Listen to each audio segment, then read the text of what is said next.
Happiness is secured through virtue. It is a good attained by man's own will. The things that we love tell us what we are. To one who has faith, no explanation is necessary. To one without faith, no explanation is possible. Because philosophy arises from awe, a philosopher is bound in his way to be a lover of myths and poetic fables. Poets and philosophers are alike in being big with wonder. Eternity is called whole, not because it has parts, but because it is lacking in nothing.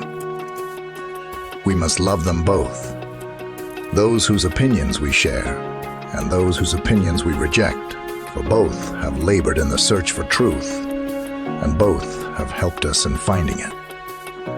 Man is closer to God according to his existence in grace than he is according to his existence in nature. There is nothing on this earth more to be prized than true friendship. An angel can illuminate the thought and mind of man by strengthening the power of vision, and by bringing within his reach some truth which the angel himself contemplates. The soul is like an uninhabited world that comes to life only when God lays his head against us. Better to illuminate than merely to shine, to deliver to others contemplated truths than merely to contemplate. Wonder is the desire of knowledge. How is it they live in such harmony? The billions of stars, when most men can barely go a minute without declaring war in their minds. Rarely affirm, seldom deny, always distinguish. Three things are necessary for the salvation of man: to know what he ought to believe, to know what he ought to desire, and to know what he ought to do. Music is the exaltation of the mind, derived from things eternal, bursting forth in sound. The truth of our faith becomes a matter of ridicule among the infidels, if any Catholic, not gifted with the necessary scientific learning, presents as dogma what scientific scrutiny shows to be false. Friendship is the source of the greatest pleasures, and without friends, even the most agreeable pursuits become tedious. Most men seem to live according to sense rather than reason. There must be a first mover existing above all, and this we call God. The study of philosophy is not that we may know what men have thought, but what the truth of things is. The highest perfection of human life consists in the mind of man being detached from care for the sake of God. Faith has to do with things that are not seen, and hope with things that are not in hand. A thing is lovable according as it is good, but God is infinite good. Therefore, he is infinitely lovable. Man has free choice, or otherwise counsels, exhortations, commands, prohibitions, rewards, and punishments would be in vain. Sorrow can be alleviated by good sleep, a bath, and a glass of wine. Give us, O Lord, a steadfast heart, which no unworthy affection may drag downwards. Give us an unconquered heart, which no tribulation can wear out. Give us an upright heart. Give us an upright heart, which no unworthy purpose may tempt aside. Bestow upon us also, O Lord our God, understanding to know you, seek you, wisdom to find you, and a faithfulness that may finally embrace you. Through Jesus Christ, our Lord. It is necessary for the perfection of human society that there should be men who devote their lives to contemplation. Beware of the person of one book. Whatever is in motion must be put in motion by another. If that by which it is put in motion be itself put in motion, then this also must needs be put in motion by another, and that by another again. But this cannot go on to infinity, because then there would be no first mover, and, consequently, no other mover. Seeing that subsequent movers move only inasmuch as they are put in motion by the first mover, as the staff moves only because it is put in motion by the hand. Therefore, it is necessary to arrive at a first mover, put in motion by no other, and this everyone understands to be God.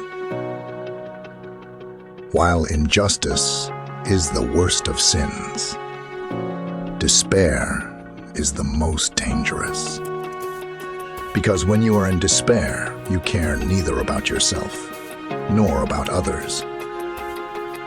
Man should not consider his material possessions as his own, but as common to all, so as to share them without hesitation when others are in need. God is never angry for his sake, only for ours. Mercy without justice is the mother of dissolution. Justice without mercy is cruelty. Man cannot live without joy. That is why one deprived of spiritual joys goes over to carnal pleasures. Many cry to the Lord that they may win riches, that they may avoid losses. They cry that their family may be established. They ask for temporal happiness, for worldly dignities, and lastly, they cry for bodily health, which is the patrimony of the poor. For these and such like things many cry to the Lord. Hardly one cries for the Lord himself. How easy it is for a man to desire all manner of things from the Lord, and yet not desire the Lord himself, as though the gift could be sweeter than the giver. Miracles are signs not to them that believe, but to them that believe not.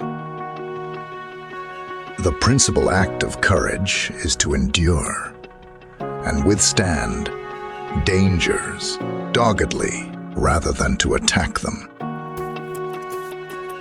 It must be said that charity can, in no way, exist along with mortal sin.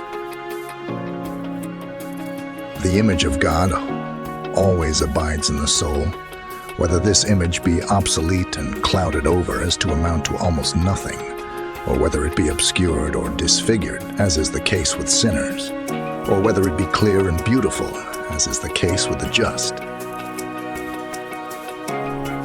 Thus, the sun, which possesses light perfectly, can shine by itself, whereas the moon, which has the nature of light imperfectly, sheds only a borrowed light. The greatness of the human being consists in this, that it is capable of a universe. See to whom Jesus is drawing near. Three kinds of people: to those who make peace with him, to those who are devoted to God, and to those who are kind to their neighbors. It has become the fashion to talk about mysticism, even to pose as mystics. And, need it be said, those who talk the most on such subjects are those who know the least. Reason in man is rather like God in the world. Now, just vengeance is taken only for that which is done unjustly. Hence, that which provokes anger is always something considered in the light of an injustice. By nature, all men are equal in liberty, but not in other endowments.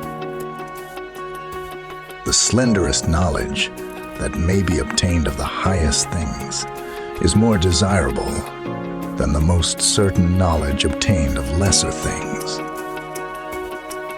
Natural inclinations are present in things from God, who moves all things, so it is impossible for the natural inclinations of a species to be toward evil in itself. But there is in all perfect animals a natural inclination toward carnal union. Therefore, it is impossible for carnal union to be evil in itself. Law, an ordinance of reason for the common good made by him who has care of the community. It would seem that zeal is not an effect of love, for zeal is a beginning of contention. The world tempts us, either by attaching us to it in prosperity or by filling us with fear of adversity. But faith overcomes this in that we believe in a life to come better than this one, and hence we despise the riches of this world, and we are not terrified in the face of adversity. The perfection of the light of faith makes us see what we believe. The effect demonstrates the perfection of the cause. For a greater power brings about a more perfect effect. But God is the most perfect agent. Therefore, things created by him obtain perfection from him. So, to detract from the perfection of creatures is to detract from the perfection of divine power. The times are never so bad that a good man cannot live in them. Love takes up where knowledge leaves off. Again, it is self-evident that truth exists, for truth exists if anything at all is true, and if anyone denies that truth exists, he concedes that it is true that it does not exist, since if truth does not exist, it is then true that it does not exist. In deliberation, we may hesitate, but a deliberated act must be performed swiftly. The light of faith makes us see what we believe,